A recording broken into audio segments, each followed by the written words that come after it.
Nous allons voir dans cette vidéo comment accéder et se connecter au logiciel de gestion de parc GLPI. GLPI est une application web. Il faut donc le lancer à partir d'un navigateur Internet. Donc je lance Internet Explorer. Et il faut connaître son URL, c'est-à-dire son adresse web.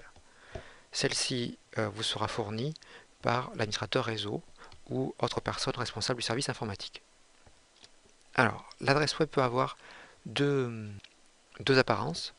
On peut utiliser l'adresse IP du serveur, donc 192.168.100.1/GLPI. Ça, c'est la première possibilité pour l'URL de GLPI. Et on obtient l'interface de connexion. Autre possibilité, donc on lance le navigateur Internet et au niveau de l'adresse, il peut y avoir le nom du serveur web, SRV 2012 GLPI pour moi, ça c'est le nom de mon serveur, suivi de GLPI. Et on obtient de la même façon l'écran de connexion à l'application web. Pourquoi /GLPI? Tout simplement parce que le site internet n'a pas été placé au niveau de la racine du serveur web, mais dans un sous-dossier nommé GLPI, et il n'y a pas eu de port particulier associé, il est diffusé sur le port 80. Une fois que vous êtes sur l'écran d'accueil, l'utilisateur doit se connecter. Et sur GLPI, il existe différents profils utilisateurs. Il existe le profil super administrateur, celui qui permet de tout faire sur GLPI, configurer le logiciel et effectuer toutes les saisies possibles. Ce compte utilisateur et GLPI avec le mot de passe GLPI.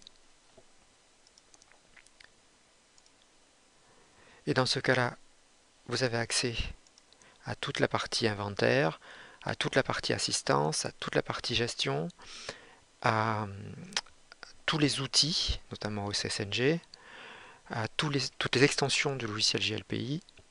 Vous pouvez rajouter des utilisateurs, des groupes, gérer le dictionnaire et effectuer toutes les configurations du logiciel. Il existe d'autres profils sur GLPI. Donc je vais me déconnecter. Il existe un profil pour les utilisateurs d'une entreprise, donc on appelle Post Only. Ce profil-là, que j'ai associé à Madame Lassueur, et il nous permet d'accéder qu'à une partie limitée de GLPI. Pourquoi? Parce que les utilisateurs de GLPI n'ont besoin que de créer un nouveau ticket d'incident pour soit signaler un problème, un incident ou une demande particulière, soit consulter les tickets qu'ils ont réalisés. Ils peuvent aussi consulter une partie de la base de connaissances à travers la foire en question pour avoir accès à des informations particulières. Donc vous voyez que sous GLPI, suivant l'utilisateur avec lequel vous vous connectez et surtout suivant le profil associé à cet utilisateur, vous n'aurez pas les mêmes écrans, pas les mêmes droits de saisie, de configuration. Un dernier exemple de profil. Après avoir vu le profil super utilisateur, donc GLPI, qui a tous les droits, après avoir vu le profil utilisateur Post Only de Mademoiselle Lassueur, qui n'est là que pour saisir des tickets, consulter ces tickets et consulter la base de connaissances au travers de la FAQ. Il y a aussi le profil technicien. Ce profil technicien que j'ai associé à l'utilisateur Durand a son écran aussi particulier. Donc ça ressemble un peu au profil super administrateur, c'est-à-dire qu'il va avoir accès à beaucoup plus de choses que le simple utilisateur. Il va pouvoir avoir accès aux inventaires, à la partie assistance, à la partie gestion, mais avec beaucoup moins d'éléments. Il y avait par exemple une partie fournisseur, une partie contrat sous l'utilisateur GLPI qu'on ne retrouve pas ici.